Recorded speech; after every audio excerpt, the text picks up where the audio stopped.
여러분 안녕하십니까? 라디오 오늘 강재입니다. 혈전 생성 논란으로 지난주에 일시 보류됐던 아스트라제네카 백신 접종이 오늘부터 다시 시작됐습니다.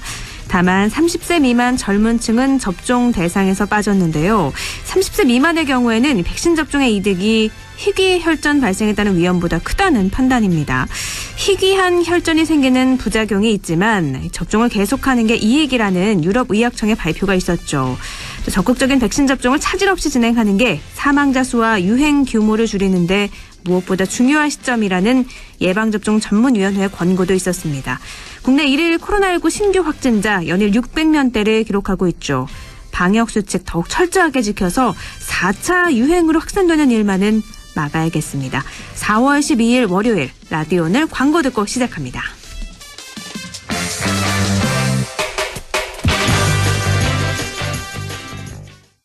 관절의 하트, 근육의 하트, 관절의 펭귄이 웃근 캐펜텍 핫. 관절의 쿨해, 근육의 쿨해 하. 관절의 펭귄이 시원 캐펜텍 쿨. 관절염, 근육통의 세계에선 역시 펭귄이 제일 캐펜텍. JLS 사이언스. 자, 따라해보세요. 이카운트 ERP 4만원 외계관리, 이카운트 ERP 4만원. 재고관리, 이카운트 ERP 4만원 생산관리. 사업 성공 함께해요. 이카운트 카운트 ERP의 모든 기능을 월 4만원에 드립니다. 이카운트 가입비 부가세 별도. 무공해 고원에서 자란 프리미엄 돼지고기. 고고고 고원돈, 고기는 고원돈, 육즙 가득 고원돈 암돼지. 맛있다. 고고고 고원돈, 고기는 고원돈, 부드러운 고원돈 암돼지. 무공해 고원에서 자란 프리미엄. 고원돈 암돼지. 온가족 무좀 고민엔 티어실 원스. 아빠 무좀 엄마 무좀 아들 무좀 따님 무좀 티어실 원스. 달라버려 티나는 무좀 티 안 나는 무좀. 무좀이 고민일 때 송가인이 추천하는 무좀약 달라버려 티어실 원스. 3일제약. 세상에 없던 4세대 쇼핑몰이 온다. 대한민국 최초 관상어 테마파크몰 시와 MTB 아쿠아펫 랜드. 전세계 희귀 관상어와 쇼핑 문화가 한자리에. 시와 MTB 핵심 관광시설 아쿠아펫 랜드. 상업시설 분야 1661-5390 시공 신세계건설. 남북경제협력의 허브. 파주 센트럴밸리. 파주시 대규모 희망 프로젝트 중 1단계. 파주 센트럴밸리. 역세권의 프리미엄이 더해진 세대를 이어갈 미래 가치가 완성되는 곳. 사업용지 분양 문의 1522-0844. 시공 현대 엔지니어링. 차도르니 차돌 고소한 맛 좋아. 차도르니 차돌 매콤한 쫄면과 차도르니 차돌 조밥에 싸도 좋아. 띵동, 이 차돌 배달 왔어요. 이제 집에서도 이 차돌을 만나보세요. 차도르니 차돌. 4월 12일 월요일 라디오 오늘은요. 일부 건국대 경제학과 최백운 교수와 함께 경제 이슈 짚어보는 최백운의 이게 경제다 준비가 되어 있습니다. 2부 이슈 오늘에선 중앙선 철로 2선로 독립운동의 성지 임청각 복원사업이 더욱 속도를 낼 것 같은데요. 안동시청 문화유산과 연결해서 이 이야기 나눠보도록 하겠습니다. 라디오 오늘 생방송 놓치신 분들은 안동 MBC 플러스 유튜브로도 다시 들으실 수 있습니다.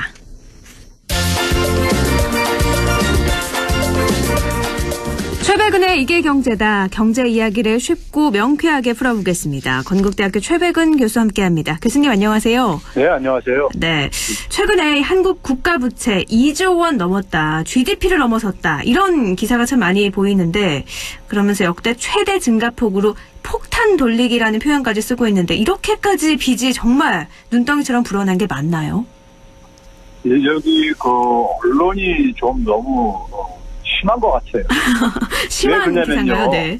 왜냐면 얼마 전까지만 하더라도 언론들에서 좀 이렇게 과잉 보도했던 것 중에 하나가 뭐냐면 곧 천조 국가 채무 천조 도래한다고 그랬었어요. 네네, 그랬었어요. 네. 근데 갑자기 2천조 육박 뭐 이렇게 했거든요. 그러니까요.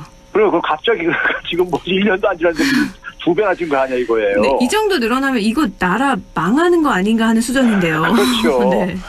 이게 이제 4월 6일 날 이제 그 기재부에서요. 네. 기재부에서 이제 국가 결산을 이제 그러니까 이제 정부의 살림살이 과정을 보게 되면요. 이제 한 해 이제 살림을 하겠다는 계획표가 일종의 이제 예산을 편성하는 겁니다. 네. 예산을 편성을 하게 되면 이제 그 기재부가 이제 예산을 편성을 하고 국무회의에서 이제 그게 이제 보고가 돼가지고 가결이 되면요. 네. 그러면 이제 국회에다가 보내서 심의를 받습니다. 네. 국민들의 대리인요. 그래서 국회에서 통과가 된 걸 가지고 이제 집행을 하는 거죠. 네. 돈을 쓰는 거죠. 네. 쓰고 나서 이제 그러니까 우리가 그걸 이제 정리를 해야 될 게 아닙니까요? 네. 그게 이제 결산 과정입니다. 결산 과정도 그러니까는 기재부에서 일단 정리한 다음에 이걸 이제 국무회의에다가 이제 보고를 하고요. 그러니까 한 해 편성된 예산을 이렇게 썼다 이런 결산을 그렇죠. 보고서처럼 작성한 거죠. 네. 그렇죠. 정부의 살림 이제 이렇게 한 해 동안 이렇게 썼다는 것을 이제 보고서를 만드는 거죠. 네. 그래서 국무회에서 이제 의결을 한 게 4월 6일 날 이제 한 거예요. 네. 그래서 이제 이걸 이제 5월 말경에 이제 국회에서 이제 이걸 또다시 이제 심의를 합니다. 결산을 이제 그러니까 이게 별 문제가 없는지 잘 썼는지. 잘 썼는지 평가하는 거군요. 네. 그렇죠. 제대로 예산을 처음에 이제 편성할 때처럼 제대로 썼는지 안 썼는지 이걸 체크하는 거죠. 네. 그럼 거기에 이제 그러니까는 이 그 국무회에서 통과된 국가 결산에 대한 보고 내용이 이제 기재부에 4월 6일 날 아침에 이제 올라간 거예요. 네. 올라갔는데 그 내용을 보게 되면은 이제 국가 부채라는 게 이제 한 1985조 원 정도가 국가 부채로 이렇게 그 소개가 되어져 있어요. 네. 그 다음에 뭐냐면 또 동시에 뭐냐면 국가 채무라는 게 또 이제 그 마지막 부분에 이렇게 소개가 되어져 있습니다. 네네. 그러니까 우리가 흔히 그동안에는 심지어 전문가들조차 국가 부채하고 전문가를 혼용해서 사용을 해왔어요. 네. 그렇죠? 일반 사람들한테는 부채, 채무 다 그게 같은 말 그렇죠. 그럼 느끼잖아요. 채무하고 부채가 어떻게 다른 거예요? 그러니까요. 제가 이제 그걸 설명드리려고 하는데요. 네네. 부채는 이제 우리가 흔히 먼저 제가 영어로 표현하는 건 좀 이해를 돕기 위해서 얘기하는 건데요. 네. 라이어빌리티라고 합니다. 네. 라이어빌리티는 우리가 어떤 뜻을 갖고 있냐면 어떤 책임이라든가 약속 뭐 이런 의미를 갖고 있어요. 네. 그다음에 이제 채무는 뭐냐면 debt. 우리가요. 이제 네. 그러니까 그래서 빚이죠, 빚. 말 그대로요. 네. 예. 그럼 제가 이제 쉽게 예를 들을게요. 우리가 이제 헬스장을 등록을 해요. 이제 네. 피트니스 센터를요. 네. 건강관리하기 위해서요. 그럼 연회비를 만약에 냈다고 해보세요. 네. 1년치 100만 원을 냈어요. 그럼 만약에 예를 들어서 100만 원을 내게 되면은 그 피트니스 센터 주인 입장 속에서는 장부에 어떻게 기록이 되냐면요. 100만 원이 수입도 들어온 거고, 네. 돈이 들어온 거고, 그 다음에 뭐냐면 동시에 뭐냐면 부채란에다가 100만 원 이제 그러니까 연회비로 이렇게 장부를 정리합니다. 그러면 이제 헬스장 주인 입장 속에서는 회원한테 1년 동안 서비스를 제공할 책임이 있는 거죠. 의무가 있는 거잖아요. 네. 그렇죠? 네. 근데 그렇다고 해서 연회비 100만 원을 돌려줄 의무가 있는 건 아니잖아요. 그렇죠. 100만 원 대신에 서비스를 제공하는 거죠. 서비스만 제공하면 되는 거잖아요. 네네. 그렇죠? 네. 이게 이제 부채 개념입니다. 아, 네. 그런데 우리가 이제 주택을 구입을 하는데 주택이 워낙 고가니까 이제 대개 은행 대출금을 끼고선 구입하잖아요. 그렇죠. 그래서 내가 5억 원짜리 아파트를 사는데 2억 원을 대출받았어요, 은행에서요. 네. 그러면 그 2억 원은 내가 매달 이제 그러니까는 원금과 이자를 이제 상환한단 말이에요, 분할을 위요. 네, 갚아야 되죠. 네. 예, 그건 이제 상환을 하는 거니까 이건 채무인 겁니다. 이런 거니까요. 아, 그러면 제가 맞게 이해를 했는지 모르겠지만 부채는 만약에 그 헬스장이 문을 닫게 되면 돈을 돌려줘야 되니까 그때는 채무가 되는 건데 헬스장이 그렇죠, 잘 예. 운영이 된다면 그건 부채가 아니라 헬스장 입장에서는 수입인 거고 채무가 그렇죠. 아닌 거네요. 그렇죠. 그 정부 재정에서 특히 간 게 공무원 연금 같은 경우요. 네. 공무원이나 군인 연금 같은 경우 보게 되면은 이것도 이제 연금을 이제 우리가 매달 이제 그러니까 납부 대상자들이 납부를 하잖아요. 네. 매달이요. 그렇죠? 네. 자기 소득에 뭐 비례해가지고 납부를 하잖아요. 네. 그러면 연금액이 만약에 100억 원이 들어왔다 지난해 네. 그 정부한테 그러니까요. 네. 그러면 그 100억 원에 관련해가지고 미래에 그 납부한 사람한테 돌려줘야 되잖아요. 그렇죠. 네. 몇십 년 있다가요. 네. 예, 그러니까 그 연금 납부자인 그 공무원들이라든가 군인에 대해서 정부는 뭐냐면은 미래 소득을 제공할 것을 약속을 한 거죠. 네. 네? 이것도 마찬가지로 근데 부채인데 이 부채의 특성은 뭡니까? 자산도 발생을 했잖아요. 그렇죠. 정부가 그러니까 수입도 생긴 거잖아요. 수입이 된 거죠. 네. 수입도 100억이 들어온 거고 그 100억을 바탕으로 해가지고 이제 그러니까 미래에 이제 그러니까 상환할 이제 그러니까 이걸 약속한 거잖아요. 아, 그래서 부채로도 잡힌 거군요. 그렇죠. 이게 부채인 거죠. 그래서요. 아. 그러니까 채무라는 것은 국제적으로 IMF나 이런 데서 정부가 확정돼 가지고 그러니까 네. 정부가 보증을 한 공기업이든 모든 공공기관이든 모든 간에 하여간 확정된 그러니까 정부가 상환을 해야 되는 네. 반드시 돈으로 이런 갚아야 것들이 되는데. 채무인 거고요. 네. 그리고 이제 그러니까는 그냥 부채는 그러니까는 우리가 이것은 정부가 그러니까 그 서비스를 계속 하면 되는 거예요. 약속을 지키면 되는 거예요. 망하지 않고 서비스만 제공하면 돈은 안 갚아도 되는 거니까. 그렇죠. 연금 같은 경우도 이제 그러니까 예를 들어서 지금 저희 세대들이 나중에 받아야 될 것이 고갈된다 하더라도 네. 미래 세대가 연금을 납부를 할 게 아닙니까? 자기들도요. 그렇죠. 그걸 가지고 이제 그러니까는 약속을 지킬 수가 있는 거거든요. 그렇죠. 그러니까 네. 수입이 발생하는 거고 그 수입은 자산에 이제 잡히는 거죠. 자산이 네. 있는 부채인 거죠. 네네. 그래서 이제 부채하고 채무는 이제 다른데, 근데 이제 이번에 정부에서 발표한 이제 그러니까 국가 채무에도요, 그동안에 그러니까 정부 채무로 이제 그러니까 발표했었던 금액이 847조 정도 됩니다. 네. 이거는 변화가 없어요. 아, 네. 그러니까 국가 채무는 변화가 없는데 갑자기 언론사들에서 기자들이 뭐냐면 이것을 갑자기 부채를 국가 부채 1986조를 그리고 85조를 부각을 시켜가지고 이렇게 보도를 한 거예요. 그러니까 얼마 전만 해도 국가 채무 GDP 대비 44%다 이렇게 얘기를 맞습니다. 했는데 그럼 이거는 계속 되는 건데, 그러니까 부채를 채무로 합쳐서 지금 2,000조 가까이 됐다 이런 말을 쓴 거군요. 그렇죠. 그러면 부채와 채무 이렇게 명백하게 다른 건데 기자들은 이걸 정말 몰랐을까요? 이거는 둘 중에 하나입니다. 네. 이게 모르고 쓸 가능성은 굉장히 적어요. 왜 그러냐면요. 네. 기재부가 이제 그러니까는 보도자료를 기재부 홈페이지에 가면 보도자료가 떠 있어요. 네. 이거에 대해서 국가 결산에 대해서요. 네. 그러면 거기에 이제 그러니까 이게 페이지 수가 한 네 페이지뿐이 안 됩니다. 네. 첫 페이지는 제목이고요, 거의요. 네. 그러면 그거를 쭉 하면 6개 항목으로 나눠져 있어요. 네. 그러면 4번 항목에 국가 부채가 있고 6번 항목에 국가 채무가 있었어요. 네네. 그러면 당연히 그러니까 국가 부채하고 국가 채무가 구별되어 있는데 네. 그러면 딱 수치를 보게 되면은 기존에 그러니까 우리가 일반 국민들이 알고 있는 국가 채무가 6번 항목에 있는 이거라는 걸 알 수밖에 없는 거죠. 근데 왜 그럼 그렇게 알 수밖에 당연히 알 텐데 그럼 기자들은 왜 국가 부채 채무를 함께 썼을까요? 함께 제가 더해서 이게 네. 이제 그러니까 국가 부채를 굉장히 이렇게 좀 국가 부채를 2,000조에 가깝다고 얘기할 때 그거를 가지고 이제 그러니까는 그 논리 그런 얘기를 가지고 득을 보는 사람들이 있죠. 득을 보는 사람들. 예. 득을 보는 사람들은 뭐냐면은 재정을 굉장히 그러니까 안정적으로 운용을 해야 된다. 네. 그리고 재정을 그러니까 가능한 한 적게 쓰기를 원하는 사람들. 기획재정부 말씀하시는 것 같은데요. 기재부뿐만이 아니라요. 네네. 우리나라에서도 그러니까는 고소득층이나 재정이라는 것은 결국 국민의 세금을 가지고 운용하는 거잖아요. 네. 그러면 정부가 돈을 많이 쓰게 되면 그 돈은 대개가 경제적인 취약계층이 많이 혜택을 볼 수밖에 없습니다. 네. 그렇죠? 네. 그런데 그 돈은 대개 그러니까 정부의 재정 수입의 대부분은 어디서 가냐? 세금을 가지고 구성된다고요. 네네. 세금은 누가 더 많이 내냐? 고소득자나 고액 자산가들이 많이 내게 돼 있습니다. 네. 그러면 그 정부가 재정을 적게 쓰기를 원하는 사람이 누구겠습니까요? 그러니까는 소위 말해서 많이 가진 사람들이 정부가 재정을 적게 쓰기를 원하죠. 그래 자기들도 세금을 그에 비례해서 적게 낼 수 있으니까요. 그럼 돈 많은 사람들이 세금을 적게 내게 하기 위한 기사였네요. 그러면.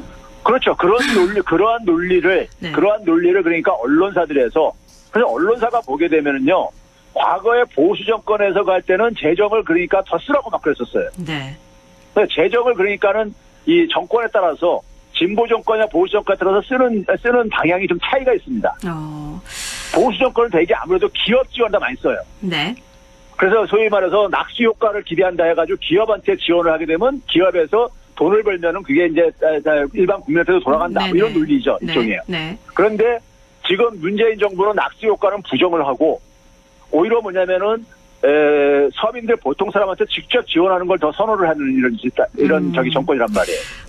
그래서 이런 기사가 나왔다. 근데 그러면 채무는 뭐 GDP 대비 44% 그 정도인 건데 부채는 실제로 늘어난 건 맞나요?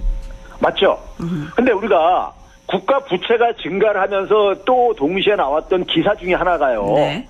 뭐가 있었냐면은 1인당 그러니까는 국민들의 그러니까는 이 국가 부채, 1인당 국가 부채 규모에 대해서 네.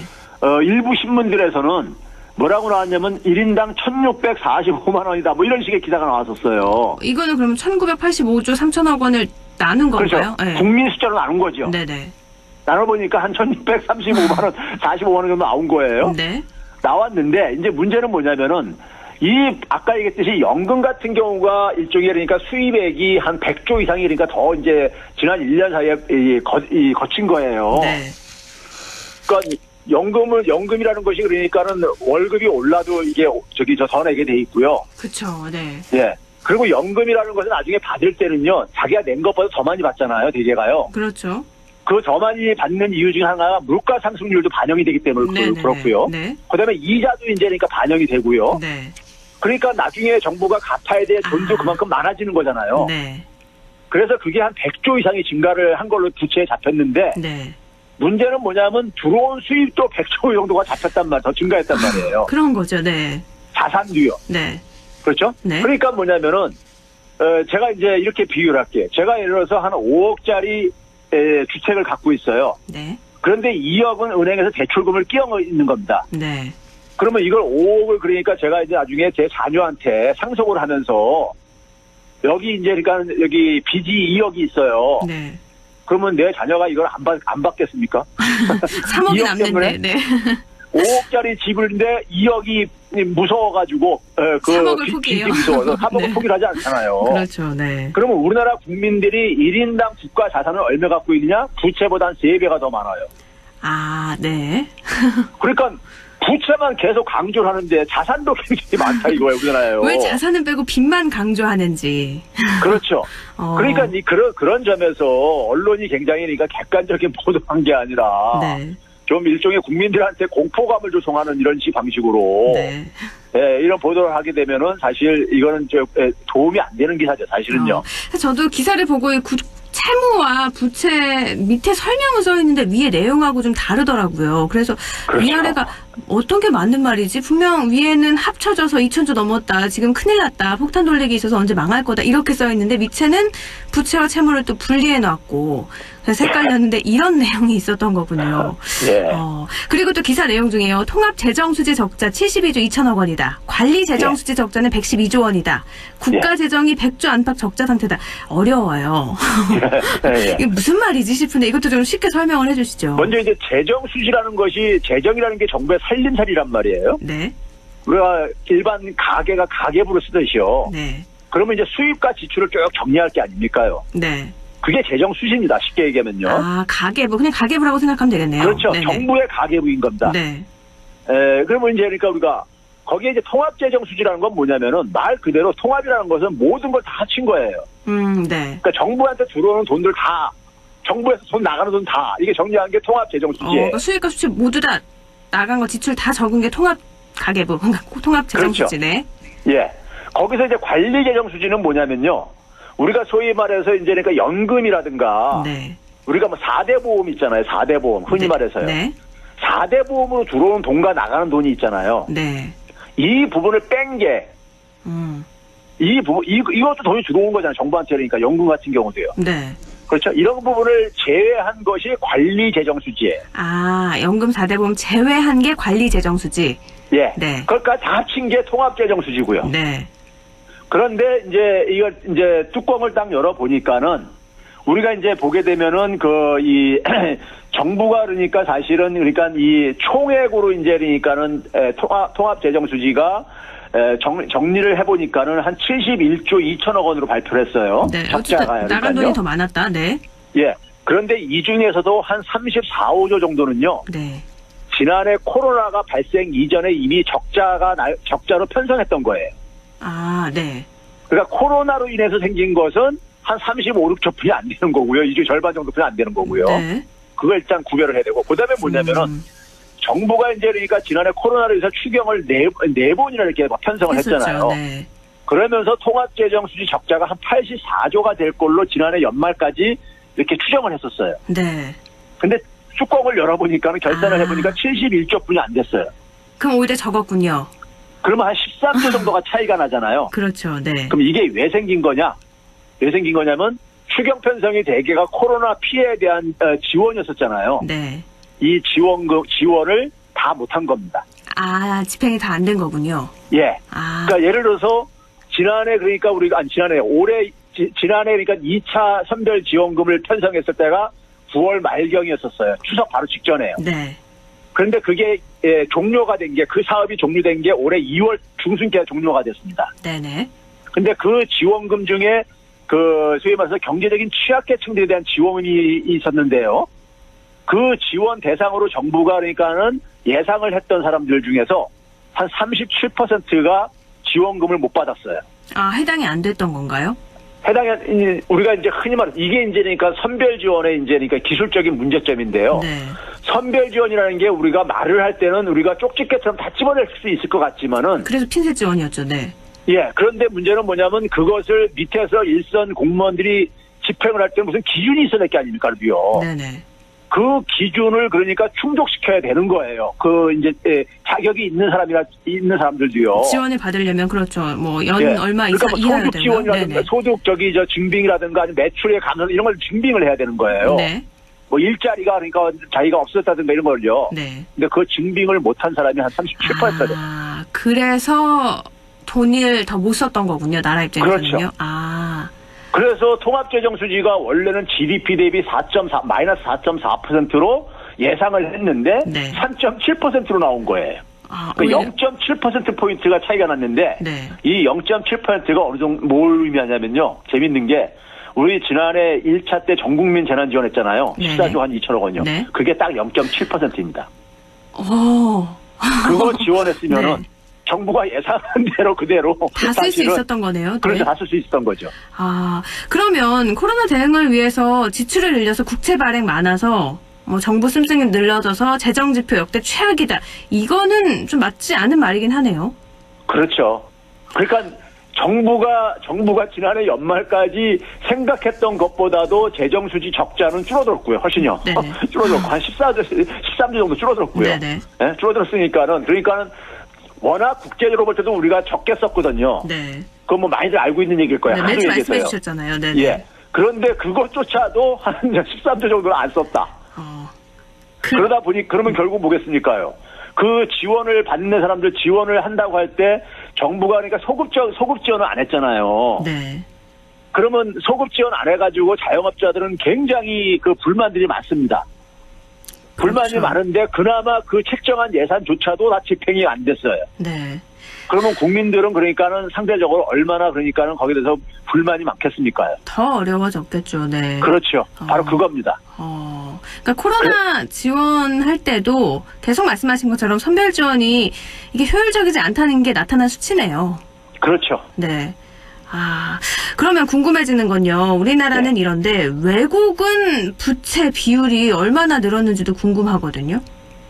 예, 예국 같은 경우는요. 네. 이제 여러 차례 뭐 이것도 소개를 했는데 네. 예를 들어서 우리가 뭐 그 주요 국가들을 우리가 좀 같이 이렇게 비교를 해보면 있잖아요. 네. 비교를 해보면은 정부 채무가 그러니까 예를 들어서 뭐 그러니까 우리가 흔히 뭐 옆에 나라 미국 같은 경우는요. 네. 미국 같은 경우는 그 20%포인트 정도가 증가했어요. 채무가. 예. 우리는 채무가 별로 안 늘었는데. 그렇죠. 우린 부채만 늘었는데 미국은 채무가 늘었다고요. 이게 그러니까 그렇죠. 네. 채무가 이렇게 많이 증가했다니까요. 그러니까 그쪽은 뭐냐면 그래서 예국에 있는 아마 지인들을 통해서 네. 많이 우리나라 사람들도 접했을 텐데 예국은 굉장히 우리나라에 비하면 충분히 많이 지원을 받았다고 그래요. 네. 이런 얘기를 많이 합니다. 네. 예국에 사는 사실은 지인들을 통해 가지고요. 네. 우리나라 지원 금액이 이제 언론 보도를 통해서 나온 거를 보게 되면은 그거 보면 예국에 사시는 한국 교포들이 굉장히 깜짝깜짝 놀라고 그래요. 자기들이 지원받은 건 수백만 원, 최소한 이런 것도 몇 회씩 받았는데. 네. 그게 이제 그러니까 그렇게 지원을 많이 해주다 보니까는 국가 채무가 급증을 한 거죠. 네. 예. 그럼 문재인 정부 출범한 지 3년 만에 429조 원 늘었다. 빚이 늘어나는 속도가 이건 위험한 수준이다. 이렇게 했는데 세계적 추세로 봤을 때는 아닌 거네요. 우리가 위험하면요. 네. 나머지 국가들은 당장 문 닫아야 됩니다.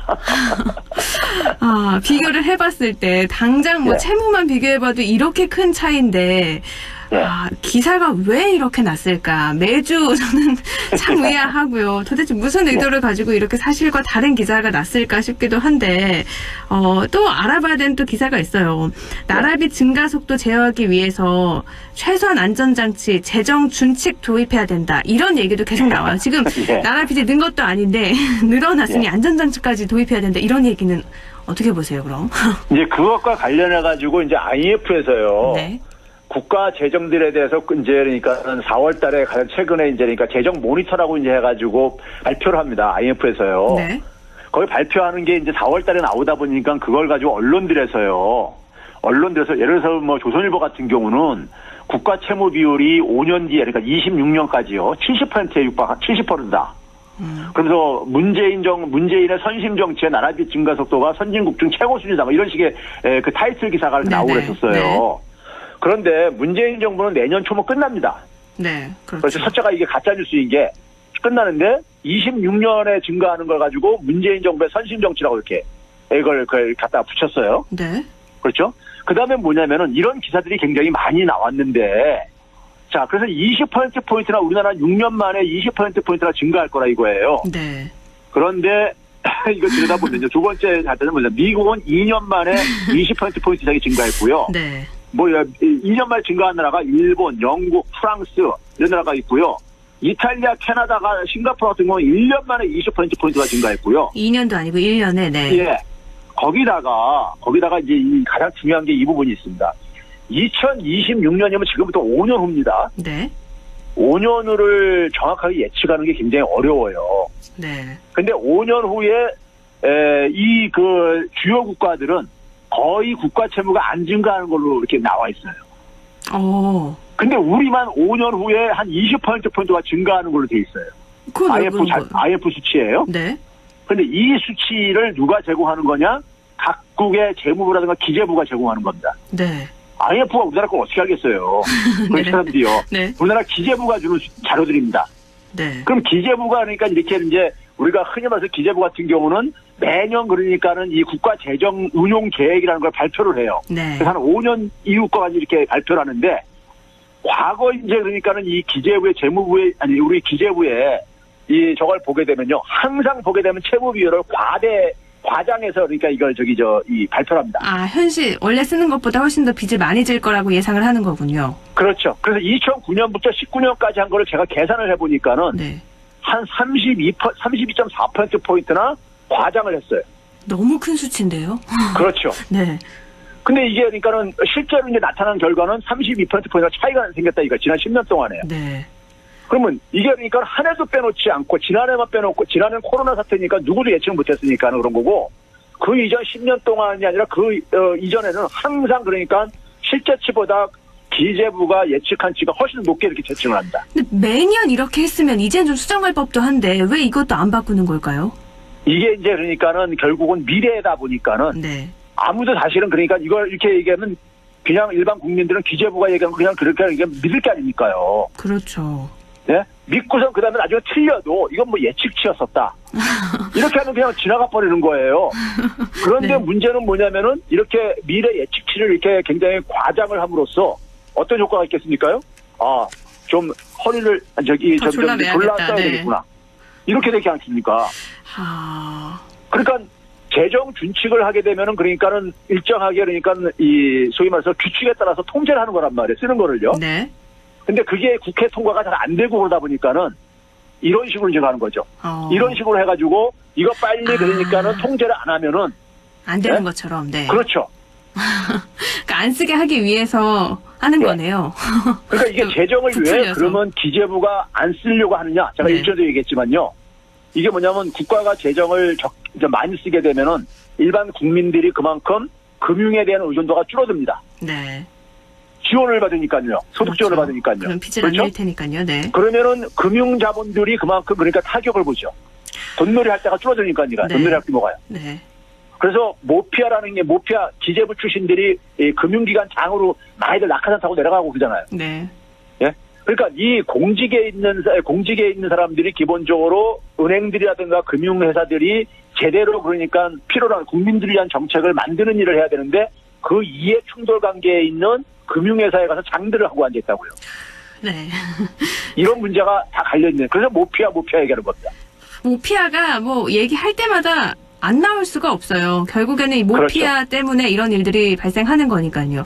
참 네. 우리나라 국민들이 착한 게 외국은 돈을 이렇게 많이 받는데 우리나라 만약에 1인당 몇백만 원 준다고 하면 나라 망하는 거 아니야? 이렇게 걱정을 할 거란 그럴 말이죠. 겁니다. 네. 예. 워낙에 돈 내면 빚 내면 안 된다 하는 기사가 이렇게 많아지니까 그런 것 같은데 그러니까 결론적으로 말하면 우리나라 재정 건전성 지금 매우 양호한 수준이다 이렇게 보면 되는 거죠. 그렇죠. 이거 우리나라가 이렇게 걱정을 하는 걸 예국에서는 희한하게 생각한다니까요. IMF나 이래서요. 국민들 왜 이렇게 아껴? 이렇게 생각하겠네요. 예. 알겠습니다. 오늘 여기까지 됐죠. 말씀 고맙습니다. 네. 최백은의 이길 경제다. 건국대학교 경제학과 최백은 교수였습니다. 라디오 오늘 1부는 여기까지고요. 잠시 후에 광고 듣고 2부에서 뵐게요.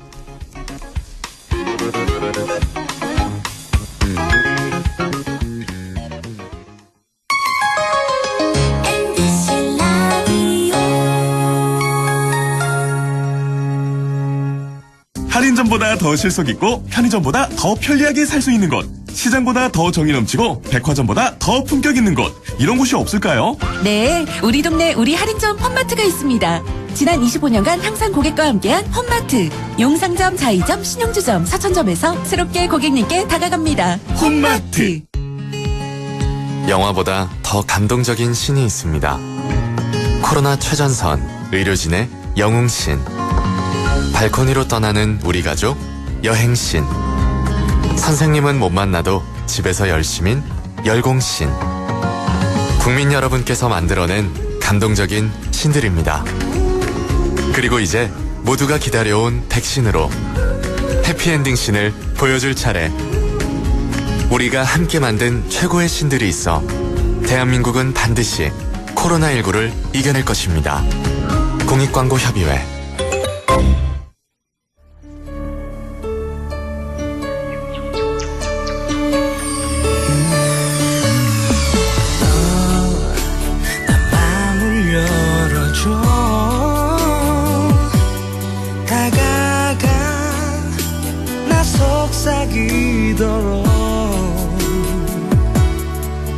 언제나 내 생각으로 행복해야 해요.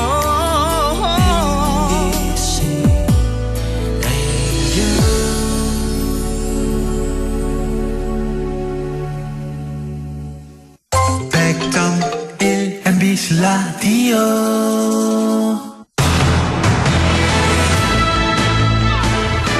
라디오 오늘 2부 순서 이슈 오늘입니다. 임청각을 지나는 중앙선 철로가 이설되면서 임청각 복원 사업이 더욱 속도를 내고 있습니다. 안동시 문화유산과 권용근 문화재 시설팀장 연결해서 이 이야기 나눠보도록 하죠. 팀장님 안녕하세요.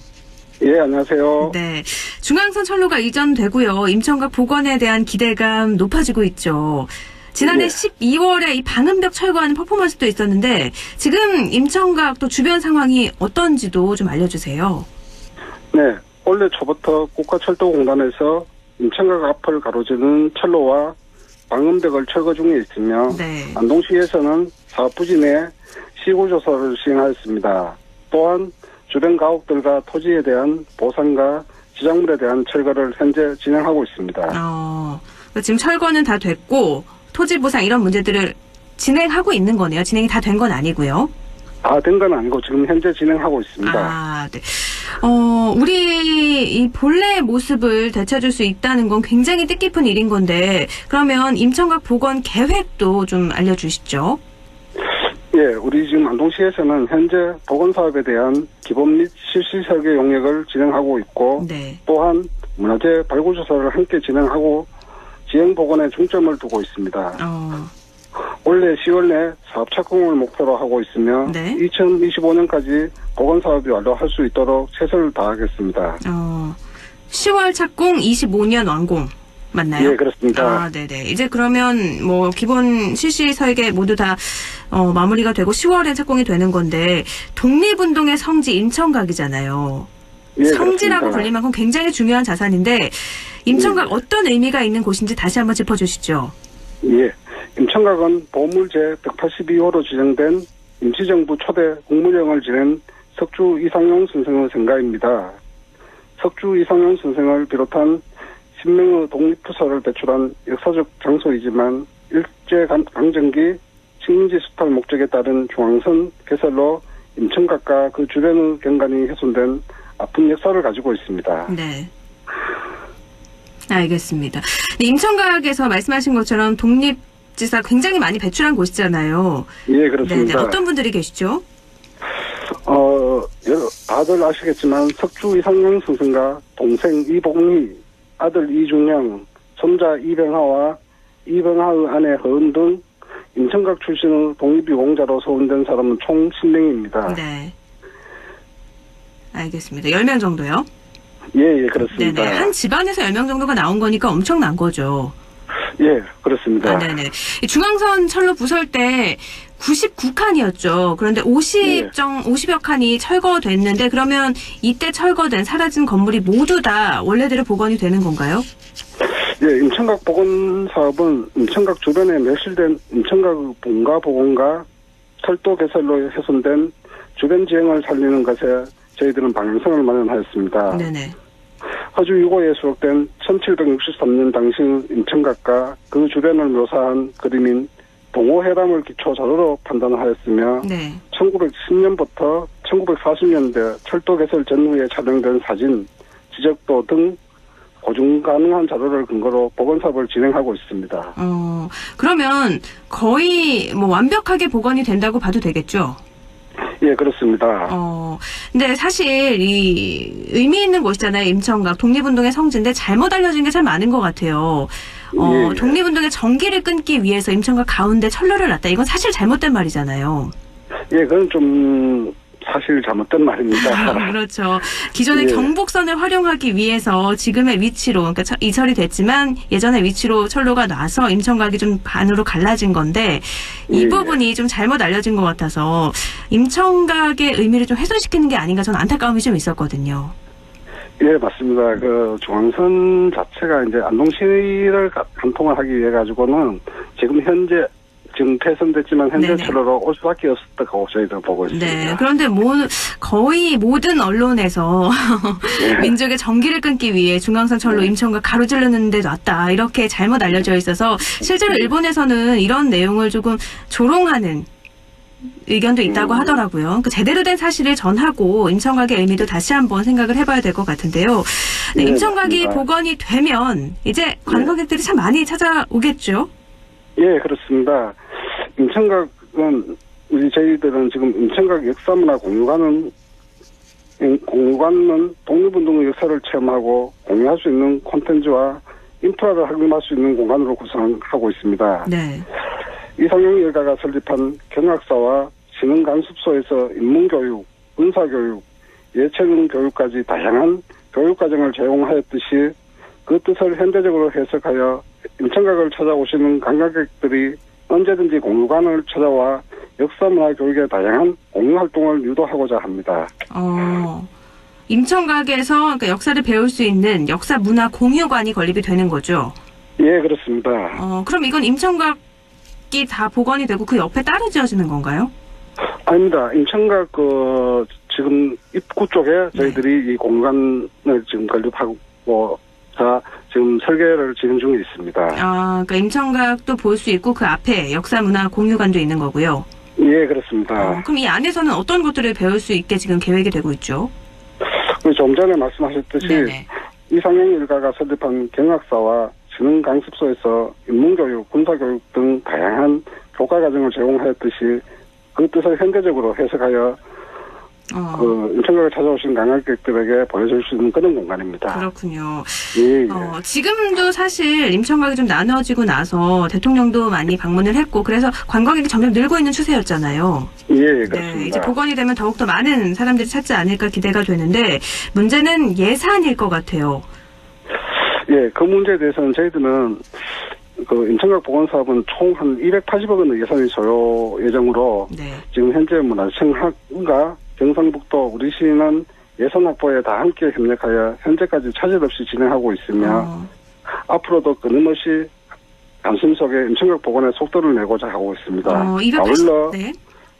그 국가철도공원에서 현재 진행하고 있는 임청각 앞 기준선 철거를 적극적으로 협조해 주셔가지고 고맙다는 말씀을 드리고자 합니다. 280억 원 정도는 그러면 국비로 지원이 되나요? 총 국비가 70%입니다. 국비 70%고요. 그럼 나머지는요? 예. 나머지는 이제 저희 지방비로 부담하겠습니다. 도비나 시비로. 시비. 예, 그렇습니다. 알겠습니다. 지금 보건 사업 관련해서 참 많이 노력을 기울이고 계실 텐데요. 청취자분들께 덧붙이고 싶은 말씀도 있으실 것 같아요. 예, 그렇습니다. 임청각 보건 및 주변 정비 사업에 관심 가져주신 모든 분들께 감사드립니다. 이상영 선생님의 독립운동 정신과 가치가 나타날 수 있는 사업이 실현될 수 있도록 우리 시에서는 사업 추진에 만전을 기하도록 하겠습니다. 네, 감사합니다. 새로 복원이 될 임청각도 기대하겠습니다. 예. 네, 안동시 문화유산과 권용근 문화재 시설팀장이었습니다.